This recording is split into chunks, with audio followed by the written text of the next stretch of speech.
CM ತವರು ಕ್ಷೇತ್ರದಲ್ಲೂ ಕೂಡ ಶಿಡ್ಲಘಟ್ಟ ಮಾದರಿಯ ಪ್ರಕರಣ ಆಗಿದೆ. ಸಿಎಂ ಸ್ವಕ್ಷೇತ್ರದಲ್ಲೂ ಮಹಿಳಾ ಅಧಿಕಾರಿಗೆ ಆವಾಜ್ ಹಾಕಲಾಗಿದೆ. ಸಿಎಂ ತವರು ಕ್ಷೇತ್ರದಲ್ಲಿಯೂ ಕೂಡ ಶಿಡ್ಲಘಟ್ಟ ಮಾದರಿಯ ಪ್ರಕರಣ ಆಗಿದೆ. ಸಿಎಂ ಸ್ವಕ್ಷೇತ್ರದಲ್ಲೂ ಕೂಡ ಮಹಿಳಾ ಅಧಿಕಾರಿಗೆ ಆವಾಜನ್ನ ಹಾಕಿದ್ದಾರೆ. ಅವಾಚ್ಯ ಶಬ್ದಗಳಿಂದ ನಿಂದಿಸಿ ಧಮಕಿ ಹಾಕಿರುವಂತಹ ಆರೋಪ ಕೇಳಿ ಬರ್ತಾ ಇದೆ. ಕರ್ತವ್ಯಕ್ಕೆ ಅಡ್ಡಿಪಡಿಸಿ ಕೊಲೆ ಬೆದರಿಕೆಯನ್ನ ಹಾಕಿದ್ದಾನೆ ವ್ಯಕ್ತಿ. ಜಮೀನು ಸ್ವಾಧೀನಕ್ಕೆ ಪಡೆಯಲು ಹೋಗಿದ್ದಂತಹ ಅಧಿಕಾರಿ ನೋಡಿ ತಡವಾಗಿ ಬೆಳಕಿಗೆ ಬರ್ತಾ ಇದೆ ಒಂದು ಕೇಸ್. ಈಗಾಗಲೇ ಎಫ್ಐಆರ್ ಕೂಡ ದಾಖಲಾಗಿದೆ. ಸಿಎಂ ತವರು ಕ್ಷೇತ್ರದಲ್ಲಿ ಆಗಿರುವಂತಹ ಘಟನೆ ಇದು. ಹೇಳೋರು ಕೇಳೋರು ಯಾರು ಇಲ್ಲ ಅನ್ನೋ ರೀತಿಯಾಗಿ ಆಗ್ಬಿಟ್ಟಿದೆ. ಎಲ್ಲರೂ ಕೂಡ ಅಧಿಕಾರಿಗಳಿಗೆ ಆವಾಜ್ ಹಾಕುವಂಥದ್ದು. ಅವ್ರ ಕರ್ತವ್ಯದಲ್ಲಿ ಅವರು ಬ್ಯುಸಿ ಆಗಿರ್ತಾರೆ. ಅವ್ರ ಕರ್ತವ್ಯ ಅವರು ಸರಿಯಾಗಿ ಮಾಡ್ತಿರ್ತಾರೆ. ಕರ್ತವ್ಯಕ್ಕೆ ಅಡ್ಡಿಪಡಿಸುವಂತಹ ಕೆಲಸಗಳನ್ನ ಮಾಡ್ತಾರೆ ಇವು.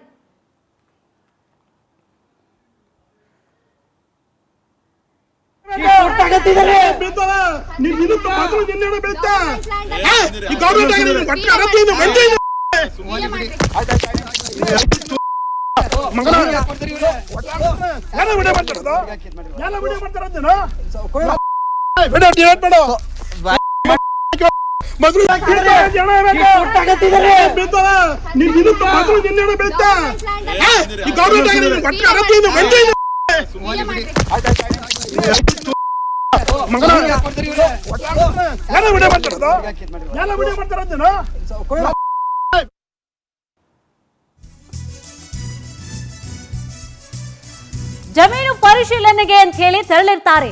ಗ್ರಾಮ ಆಡಳಿತ ಅಧಿಕಾರಿಯಾಗಿರುವಂತಹ ಭವ್ಯ ಅವರು ಹೋಗಿರ್ತಾರೆ.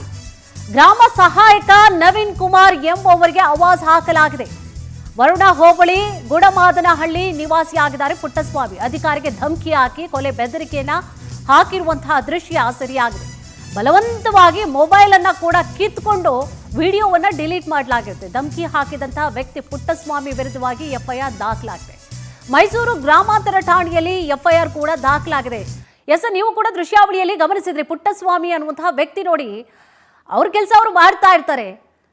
ಅನಧಿಕೃತವಾಗಿ ಇದ್ದಂತಹ ವಿಚಾರಕ್ಕೆ ಸಂಬಂಧಪಟ್ಟ ಹಾಗೆ ಅವರು ಕೂಡ ಸ್ವಾಧೀನ ಮಾಡ್ಕೊಳ್ಳೋಕೆ ಅಂತ ಹೇಳಿ ಭೂಮಿಯನ್ನು ಬಂದಿರ್ತಾರೆ. ಆ ಒಂದು ಕಾರಣವಾಗಿ ಹೋದಂತಹ ಸಂದರ್ಭದಲ್ಲಿ ಅಧಿಕಾರಿಗೆ ಧಮಕಿ ಹಾಕಲಾಗಿದೆ. ನೋಡಿ ಅಲ್ಲಿ ವಿಡಿಯೋ ಯಾರು ಮಾಡ್ತಿರ್ತಾರೆ ಆ ವಿಡಿಯೋವನ್ನ ಕೂಡ ಕಿತ್ಕೊಂಡು ಅದನ್ನ ಡಿಲೀಟ್ ಮಾಡುವಂತಹ ಕೆಲಸವನ್ನ ಕೂಡ ಮಾಡಿರ್ತಾರೆ. ಸೊ ಇಷ್ಟೆಲ್ಲ ಆಗಿದೆ ನೋಡಿ. ಅಧಿಕಾರಿಗಳಿಗೆ ಒಂದು ರೀತಿಯಾಗಿ ರಕ್ಷಣೆ ಇಲ್ವಾ ಅನ್ನುವಂತಹ ರೀತಿಯಾಗಿ ಪ್ರಶ್ನೆಗಳು ಕೂಡ ಉದ್ಭವ ಆಗ್ತದೆ. ಏನು ಅನ್ಕೊಂಡಿದ್ದಾರೆ ಇವರು ಅಧಿಕಾರಿಗಳು ಅಂತಂದ್ರೆ ಏನು ಅನ್ಕೊಂಡಿರ್ತಾರೆ? ಅವ್ರು ಸರಿಗಿಲ್ಲ ಅಂತಂದ್ರೆ ಅದನ್ನ ಪ್ರಶ್ನೆ ಮಾಡಿರ್ತಾರೆ ಅಷ್ಟೇ ಅಧಿಕಾರಿಗಳು. ಅದನ್ನ ಪ್ರಶ್ನೆ ಮಾಡೋದಕ್ಕೇನೆ ಹಿಂಗೆಲ್ಲ ಅವರು ರೌಡಿಗಳ ರೀತಿಯಾಗಿ ವರ್ತನೆ ಮಾಡಿಬಿಡೋದ. ಒಂದು ಕಡೆ ನೋಡಿದ್ರೆ ಮೊನ್ನೆ ಆದಂತಹ ಪ್ರಕರಣ ಒಂದು ಕಾಂಗ್ರೆಸ್ನ ನಾಯಕ ಒಂದು ರೀತಿಯಾಗಿ ಧಮಕಿ ಹಾಕುವಂಥದ್ದು, ಎಚ್ಚರಿಕೆ ಕೊಡುವಂಥದ್ದು, ಅಧಿಕಾರಿಗಳ ವಿರುದ್ಧವಾಗಿ ಕೆಟ್ಟ ಅವಾಚ್ಯ ಪದಗಳನ್ನು ಅವರು ಮಾತನಾಡುವಂಥದ್ದು ನೋಡಿ.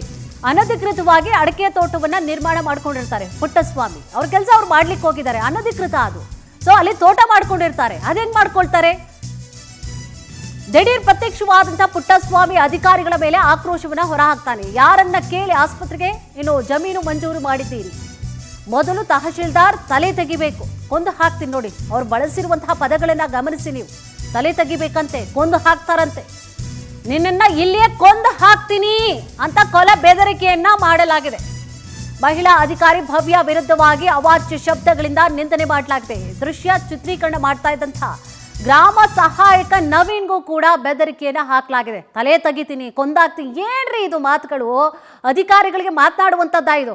ತಾನು ಮಾಡ್ತಾ ಇರೋದೇ ಅಕ್ರಮ. ಅನಧಿಕೃತವಾಗಿ ಅಲ್ಲಿ ತೋಟ ಮಾಡಿಕೊಂಡು ಅದನ್ನ ಕೇಳಲಿಕ್ಕೆ ಹೋದಂತಹ ಅಧಿಕಾರಿಗಳ ವಿರುದ್ಧವಾಗಿ ನೋಡಿ ಆಗಿರೋದು ಇಷ್ಟೇ ಘಟನೆ. ಅನಧಿಕೃತವಾಗಿ ತೋಟ ಮಾಡ್ಕೊಂಡಿದ್ದಾನೆ ವ್ಯಕ್ತಿ.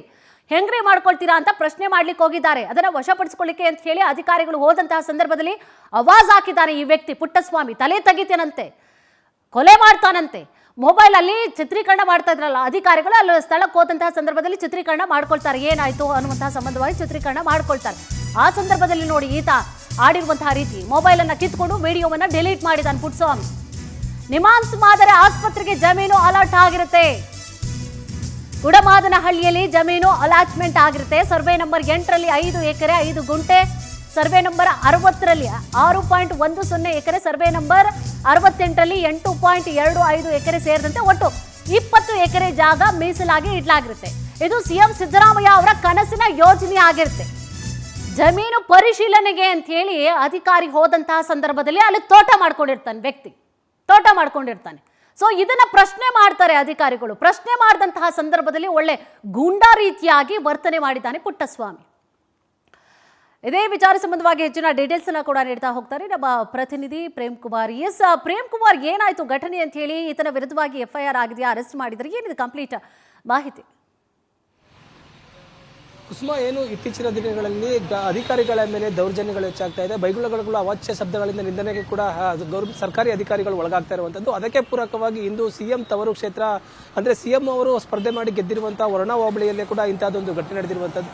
ಸಿದ್ದರಾಮಯ್ಯನವರ ಕನಸಿನ ಯೋಜನೆ ಆಸ್ಪತ್ರೆಯನ್ನು ನಿರ್ಮಾಣ ಮಾಡಬೇಕು ಅಂತ ಹೇಳಿ ಏನು ಸರ್ಕಾರಿ ಜಾಗವನ್ನ ಗುರುತು ಮಾಡಿದ್ರು, ಆ ಜಾಗವನ್ನ ಆಡಳಿತಾಧಿಕಾರಿಯಾದಂತಹ ಭವ್ಯರವರು ಒತ್ತುವರಿ ಮಾಡ್ಕೊಂಡಿರುವಂತಹ ಜಾಗಗಳನ್ನ ಒತ್ತುವರಿ ಮಾಡ್ಕೊಳ್ತಾ ಇದ್ರು. ಅದನ್ನ ಸರ್ಕಾರದ ಸ್ಪರ್ಧೆಗೆ ಪಡೆಯುವಂತ ನಿಟ್ಟಿನಲ್ಲಿ ಕೂಡ ಅಧಿಕಾರಿಗಳನ್ನ ಕರ್ಕೊಂಡೋಗಿ ಅಲ್ಲಿ ಸರ್ವೆ ಮಾಡಿ ಆ ಒಂದು ಒತ್ತುವರಿ ಆಗಿರುವಂತಹ ಜಾಗಗಳನ್ನ ವಶಪಡಿಸಿಕೊಳ್ತಾ ಇದ್ರು. ಅಂತ ಸಂದರ್ಭದಲ್ಲಿ ಪುಟ್ಟಸ್ವಾಮಿ ಎಂಬ ವ್ಯಕ್ತಿ ಆತರ ಅಧಿಕಾರಿಗಳ ಮೇಲೆ, ಮಹಿಳಾ ಅಧಿಕಾರಿಗಳ ಮೇಲೆ, ಮಹಿಳೆಯರನ್ನು ಕಾಣದೆ ಅಧಿಕಾರಿಗಳು ಎಂಬ ಕಾಣದೆ ಅವಾಚ್ಯ ಶಬ್ದಗಳಿಂದ ನಿಂದನೆ ಮಾಡಿ ಕೊಲೆ ಬೆದರಿಕೆಯನ್ನು ಹಾಕಿರುವಂತಹದ್ದು ಕೂಡ ವಿಡಿಯೋ ರೆಕಾರ್ಡ್ ಅಲ್ಲಿ ಆಗಿರುವಂತದ್ದು. ಅಲ್ಲಿನ ಭವ್ಯವರವರ ಆಡಳಿತಾಧಿಕಾರಿ ಭವ್ಯ ಜೊತೆಗೆ ಹೋಗಿದ್ದಂತಹ ನವೀನ್ ಅವರು ಕೂಡ ಅದನ್ನ ಅಲ್ಲಿ ನಡೆಯುತ್ತಿರುವಂತಹ ದೃಶ್ಯಗಳನ್ನ ಎಲ್ಲರೂ ಕೂಡ ಸೆರೆ ಹಿಡಿಯೋದಕ್ಕೆ ಹೋದಂತಹ ಸಂದರ್ಭದಲ್ಲೂ ಕೂಡ ಅವರ ಪುಟ್ಟಸ್ವಾಮಿ ಏನ್ ಹೇಳಿದಾನೆ, ಸ್ಥಳೀಯ ವ್ಯಕ್ತಿ ಪುಟ್ಟಸ್ವಾಮಿ ಏನಿದ್ದಾನೆ ಅವನು ನವೀನ್ ಎಂಬುವನ ಮೇಲೆ ಆ ಒಂದು ದಾಳಿಯನ್ನು ಮಾಡಿರುವಂತದ್ದು. ಮೊಬೈಲ್ ಅನ್ನ ಕಿತ್ಕೊಂಡು ಅಲ್ಲಿರುವಂತಹ ಪಕ್ಕದಲ್ಲಿರುವಂತಹ ವ್ಯಕ್ತಿಯ ಮೇಲೆ ಹಲ್ಲೆಗೂ ಮುಂದಾಗ್ತಾರೆ. ಮತ್ತೆ ಆ ಮೊಬೈಲ್ ನಲ್ಲಿರುವಂತಹ ವಿಡಿಯೋಗಳನ್ನು ಕೂಡ ಡಿಲೀಟ್ ಮಾಡಿರುವಂತಹ ಘಟನೆಗಳು ನಡೆದಿರುವಂತದ್ದು. ಈ ಪ್ರಕರಣವಾಗಿ ಭವ್ಯ ಎಂಬುವರ ಮೇಲೆ ಏನು ಅವಾಚ್ಯ ಶಬ್ದಗಳಿಂದ ನಿಂದನೆ ಮಾಡಲಾಗಿತ್ತು. ಮತ್ತೆ ತಹಶೀಲ್ದಾರ್ಗೂ ಕೂಡ ಒಂದು ಕೊಲೆ ಬೆದರಿಕೆ ಹಾಕಿದ್ರು. ಅದಲ್ಲದೆ ಪ್ರಮುಖವಾಗಿ ಇಲ್ಲಿ ಮಹಿಳಾ ಸಿಬ್ಬಂದಿಯನ್ನು ಕಾಣದೆ ಕೂಡ ಅವಾಚ್ಯ ಶಬ್ದಗಳಿಂದ ನಿಂದನೆ ಮಾಡಿರುವಂತ ಹಿನ್ನೆಲೆಯಲ್ಲಿ ಆತನ ಮೇಲೆ ಪುಟ್ಟಸ್ವಾಮಿ ಎಂಬ ಆತನ ಮೇಲೆ ಪ್ರಕರಣ ದಾಖಲಾಗಿರುವಂತದ್ದು. ಅದಕ್ಕೆ ಪೊಲೀಸರು ಕೂಡ ಒಂದು ಶೋಧನೆ ನಡೆಸ್ತಿರುವಂತದ್ದು. ಕೊಲೆ ಬೆದರಿಕೆ ಹಾಕಿ ನಂತರ ಪ್ರಕರಣ ದಾಖಲಾಗ್ತಿದ್ದಂತೆ ಆತ ಆ ಗ್ರಾಮದಿಂದ ಅಂದ್ರೆ ಗ್ರಾಮದಿಂದ ಕೂಡ ಪರಾರಿಯಾಗಿರುವಂತದ್ದು. ಈಗ ಆತನಿಗಾಗಿ ಶೋಧ ಕಾರ್ಯ ನಡೆದಿರುವಂತದ್ದು. ಕುಸುಮ, ಥ್ಯಾಂಕ್ ಯು ತಮ್ಮೆಲ್ಲ ಡೀಟೇಲ್ಸ್ಗಾಗಿ.